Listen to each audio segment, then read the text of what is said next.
Hello guys, this is the my another blog. তো আজকে আমরা আসলাম নতুন একটা জায়গাতে। এটা হলো বাহরাইনের, যারা বাহরাইন থাকেন তারাই চিনবেন। এটা হলো বাহরাইন আলদুর, বাহরাইনের লাস্ট বর্ডার, কাতার বর্ডার পড়ে। আর এটা কাতার আর এটার বর্ডার। তো এখানে একটা যে এগুলো যেগুলো বিলা আছে না, এগুলো সব গভর্নমেন্টের বিলা। তো এখানে আমরা একটা কাজের জন্য গেছিলাম, ওটার কাজটা করলাম। আর এটা যে মেন গেটটা, এখান দিয়ে ঢুকতে হয়। আর মেন একটা গেট আছে, এখান দিয়ে ঢুকতে হয়। তো আমরা এখান দিয়ে ঢুকছিলাম। আর এখানকার রোড গেটের পরিবেশ এগুলো মানে অনেক সুন্দর, মানে নীরব জায়গা। এখানে কোনো গাড়ি ঘোড়া কম, গাড়ি ঘোড়া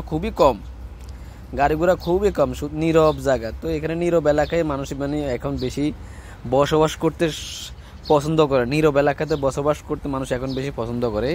তো আমরা ওখানে যে কাজের জন্য গেছিলাম, ওখানে আমরা ইনশাল্লাহ কাজ শেষ করি আমরা এখনো আবার রুমে চলে যেতেছি। তা আমাদের যে কাজ উদ্দেশ্যে গেছিলাম, আমরা অনেকটাই মানে স্টার্লিং করছিলাম।